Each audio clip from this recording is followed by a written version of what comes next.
Welcome, Lara. Thanks so much for coming on Moms Don't Have Time to Read Books. Thanks so much for having me. It's great to be here. So, The Secrets We Kept. By the way, I read this on my iPad and I kept taking all these screenshots of quotes, and my husband was like sleeping next to me. This is a few days ago when I was like finishing it. And every so often I'd be like, shh, and he'd like shoot up. And then I'm like, it's another really good quote. Anyway. So there was lots to memorial, commemorate, or whatever the word is. Anyway, would you mind, I know this was an instant bestseller and everybody probably knows what it's about, but would you mind just giving like a quick summary for the people who might not have heard of your book? Sure. The Secrets We Kept is a work of historical fiction, and it's based on the true story behind Boris Pasternak's Dr. Zhivago and how it was used as a weapon during the Cold War. But my book really focuses on women behind the story. So a group of CIA secretaries and Boris Pasternak's real-life mistress and muse, Olga Ivanskaya. And were you really, I saw on your website, you were actually named for Lara in the book? I was. So my mom's favorite film is like the 1965 adaptation of Dr. Zhivago, and it's also one of her favorite books. She always reminds me to tell people that because she's like, I love the book first. But so yeah, I was named Lara after, Boris Pasternak's heroine and Dr. Zhivago, and it was this kind of name that I hated growing up with because everyone would always pronounce it wrong. And we had a Lara who was a couple years older than me in school, so all the teachers called me Lara instead of Lara. And I was like, Mom, why couldn't you have just, put a U in my name? And she's like, no, that's different. And it wasn't until, my adult years that I started actually correcting people and saying, no, like, my name is Lara, like, this is how you pronounce it. And now my mom thinks it's her, fate that led me to write this book in the first place. As every good mom does, you have to take responsibility for every good thing your child does. Absolutely. I probably will do the same. I had the same thing in school, by the way. My nickname was like an albatross. I had to always explain and how to spell it, and that's why I ended up naming my kids things that like nobody could mess up. That was my one criteria. That's smart. Yeah, my son's name's James, so it's pretty easy. Yeah, that's even easier than probably my kids. And he's so cute, by the way. Your Instagram is like a love letter to your son. It's like adorable. He's extremely adorable and photogenic. So yes. I feel like since the quarantine, it's one of the things that gives me joy. And I usually hadn't posted a ton of stuff about or pictures of myself over the years. Now I'm like constantly taking photos of him. So I noticed that. I was like, I am literally watching like a mother falling in love with her child in this feed. It's like all about work stuff, blah, blah, blah. And then it's like kid 100% of the time. It was like cat content, then puppy content. Right, yes. And now baby content. And now the paperback is coming out, so that's exciting. You'll have to put a few posts about that. Yes, the paperback is out as of a couple days ago. So yeah, I had to show everyone the new cover, the new cover, the paperback, and yeah, it's exciting. It's such a different space to be, quarantined at home, but I feel like the opportunity to talk to podcasts like yours and also Zoom into book clubs has been really fun for me, and especially as a new mom, because I can just come out. I'm in this little shed in my backyard, and I can just come out and have the quiet space of my writing shed, but also do interviews and do book clubs from people in Japan, which I did a couple weeks ago. And it's a good, I guess, a positive thing that's happened with everything that's going on. You should come to my book club if you want. I have a virtual book club. If you're interested. All right. Yeah, the paperback actually has new book club questions in the back, which is great. And so it's actually my highlight of publishing a book is going to be able to speak to book clubs or libraries. Has been really fun. In addition to just the regular bookstores, it's much more of an intimate and interesting environment. People really get in deep with the book with book clubs, which I think is just so fun. And provocative too. Totally. I completely agree. So this is your debut novel, and you met with like the most success probably a book could have, right? This is like, it swept the world by storm. What was that feeling like? And I want to talk more about the actual book, but like going from, like, describe the writing process and like how it was when you were going through so much research and traveling to Russia and going through all these documents and doing all this stuff for tell me how long, and then having it become a success. Like, just take me through that journey. Yeah, it's kind of still, that hasn't hit me exactly everything that's gone through with the book, but I started researching in 2014 because my dad sent me the Washington Post article that the CIA had finally come out with all of these documents detailing the mission to smuggle Dr. Zhivago back behind the Iron Curtain, because it had been this rumor for years and years and years, decades, and finally they released these documents. And so it was like that same day, I see this article, I start reading all the documents on the CIA's website. There's like about 100 of them. And I think I sent someone an email, like, this is going to be the novel I'm going to write. And so I started a lot of research before I even started writing it. And like by fate, I actually got a fellowship at the University of Texas. And so I still live here in Austin, Texas, but I went to the Michener Center right around that time. And that gave me uninterrupted time to write and work on the novel, 3 years worth. Otherwise, I probably still would be writing this novel. I don't think I would have gone through it so fast because I was working and just able to write in the mornings or the evenings. And so this gave me this time to just really like crush it out. So it took, so I sold the book in 2018. So I began the research in 2014. But, you know, as you're working on these things, especially for debut authors, and this was my kind of take at a second career. I had worked in Washington in politics for a number of years, so this was kind of my true love that I was going back to. You really don't have hopes that it's even going to be published. I had zero hopes. In fact, I knew this was my thesis for my to graduate the Michener Center, and I hoped that maybe someday someone would read it, but I just didn't realize that there would be any interest.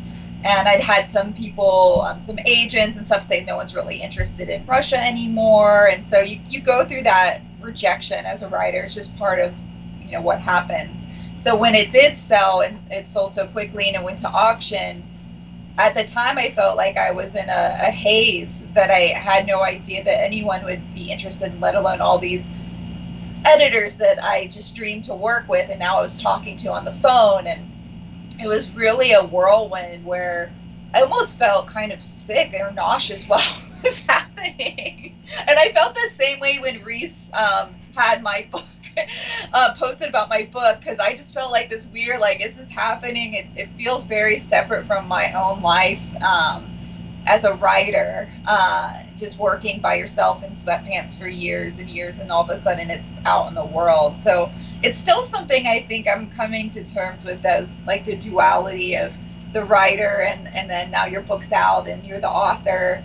It's an interesting mix, and I think it took me a solid year to even come to grips that it was coming out.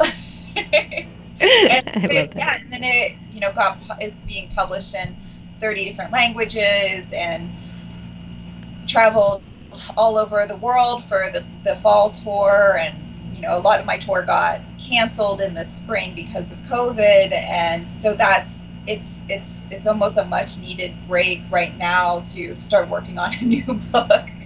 Do you feel like a ton of pressure now having to start a new book after all this? I mean, I don't know. I feel like... Yeah, I do, but I think I feel the pressure because, I mean, I felt the pressure before this. It's just a different type of pressure. It's like the life of the writer is always some sort of anxiety lurking in the back of our minds. But, you know, when I was writing the book, I was like, oh my gosh, I took a chance on a new career. I had to quit my job and do all this, move across the country. Like, will it pay off? Will I actually write the book and get it published? And now the anxiety is more, you know, I have a readership now and I want to, you know, write another book that people are going to enjoy, but also something that I'm passionate about and comes from my heart. So I'm actually thankful that I'm not on the line for another book right now. I can take my time in thinking about what that passion is and what I want to say, and then, you know,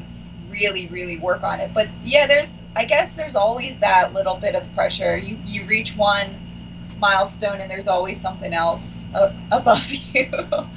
I try not to think about it. I really try to, you know, separate myself from the business of writing and leave that up to everyone else. And for me, I really just want to make myself proud and write something that I'd want to read. And I do feel pressure to accomplish that.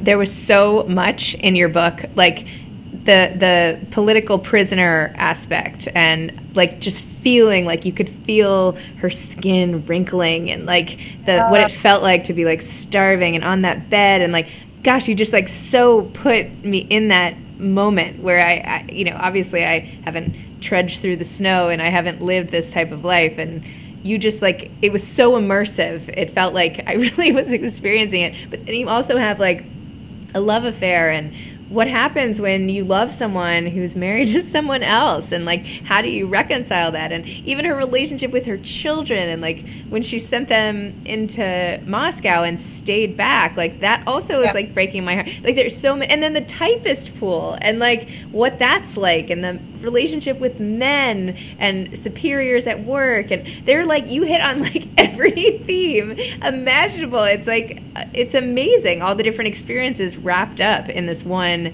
book. Like, how did you do how did you do that? How did you figure out what to put in, how to tell it, the dual time, you know, east and west? Like, tell me about the structuring of it and how you came up with that. The structure was probably the most mind-numbing thing that happened to write or to think about, because when I was writing the first draft, I just was writing anything that came to my mind, storylines. It's almost like character sketches. You know, what would Olga do in this situation? What would Sally and Irina do in this situation? And really discovering them. So my first draft was, you know, double the size of the final draft. And that's, unfortunately, I think how I write. I keep thinking, oh, next time I'll be able to just like zero in on the story and write it. But no, I think I write really long, and then I find that structure. And I had the fortunate mentorship from Elizabeth McCracken, and she was also my thesis advisor. And one thing she gave me the advice was, after my first draft, and I had this, you know, massive document and all these different explorations, she said, you know, take it and maybe even print it out and start writing on note cards or writing on a whiteboard all the beats of the story so that you can then piece them together. And so the finished project that goes back and forth and all these different character stories weave together, that came with the second and third draft. That was not the original form. It was more of like, I wrote for Olga for 50 pages and then Sally, and then going back and forth. And that was very interesting to do, but she was right. When you take it out of the Word document and you see it in a physical, you know, form, whether note cards or on your wall. I have this picture of me with like note cards all over the wall, and you can really start piecing it together and weaving it together. So it was probably what I'll do for the next novel. I'm not sure if I'll have so many narrators, but it is interesting to find the actual beats of the story. I don't outline ahead of time, I guess. It comes second. And so many of the things that you wrote seemed so specific. Like even when someone's like walking down a hall and you're like, then they get to the elevator. Wait, the elevator's not working. Wait, we turn right. Like, was that all true? Yeah, a large portion of that was true. For Olga's section of the novel, she published her own story in a book called A Captive of Time, and she documents, you know, every step of the way of what that interrogation in Lubyanka was like, and how they shipped them to the Gulag, and what working on the camp was like. So that particular section, I mean, there might be, I would have to like go back, there might be some, it's all fictionalized, but you know, the beats of being taken down the hall and to the elevator, and the almost like psychological warfare they're playing with her and toying with her before they interrogate her is all true. For the Eastern side, I try to use as much of those facts as possible, and if there was any, you know, documentation documentation of what happened or quotes. I tried to weave that in as much as I could. Wow. Did you go back and read Dr. Zhivago again? Or had you read it? Or Oh, I've read it numerous times, and I definitely read it while I was writing. I think I read it twice during the drafts, different drafts. I haven't read it since I've finished the book, which I think will be an interesting thing to experience. And I probably will take a couple years off from rereading it. But it's one of those books that I read every couple years since I was a teenager. Wow. I haven't, I'm not sure if I ever read it. I know I watched the movie. It was one of my mother's favorites too. I remember. But now I feel like I need to go get that book. Like, I feel like your book with Dr. Zhivago with a little bow around it, that's like a perfect, like, here you go. Oh. You know what I mean? Like, it's just so neat when you have a book kind of about another book that's like a historical work in and of itself. It's very neat. And then to have your own like thoughts and feelings and experiences with it. And then your family connection too. It's amazing. And it was something I was cognizant of, because I didn't want people to have read the book before my book, but I wanted to, if they haven't read it, inspire them to read the book or see the David Lean film, or just, kind of experience it in another way after mine, which is, I think, something fun with historical fiction. Anytime I'm reading historical fiction or watching a movie, I always am like, I got to look this up. I got to read more about this and see what really happened, what didn't, what was fictionalized. That's part of the fun of it, I think. And even all the little details, like the paper towel stuffed into the back of someone's dress because it was so hot. I just love it. It was so vivid, and you could like put yourself in anyone's shoes, which is like the height of empathy. And that's like what the great part about fiction, right? It's like that you get to be in someone else's head, and especially from a historical perspective. Anyway, it's very neat. Thank you. I think that paper towel scene was loosely inspired by my own going to interview in Washington, D.C. It was like, I think it was in July, and I was walking to K Street, and I was like sweating like crazy, and I had been all dressed up for my first interview, and I was like, no, and I like jump into a Starbucks and like mopping my forehead. So that has a little base in my own life. I mean, everyone has been there. Like, everyone has been drenched and not known what to do about it, and like how to hide this like very physical like thing when you're not supposed to look sweaty, but somehow it's like 1,000 degrees. So what are you supposed to do? So that's the best part about Austin. You never really have to dress up compared to when I lived in DC. It's very laid back. And tell me a little more about the big screen adaptation of this book.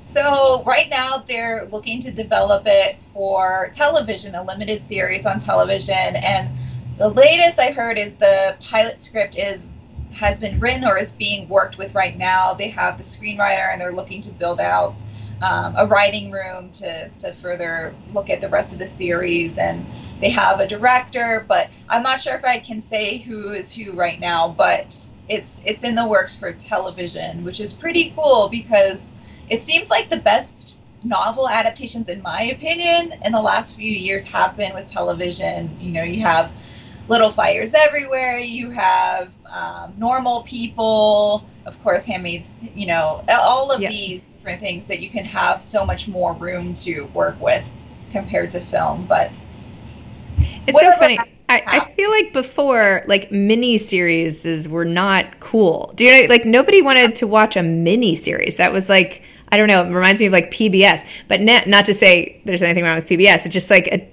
like the branding of a miniseries is so different from now. A limited series is like what everybody wants to do, and that's like all I want to watch.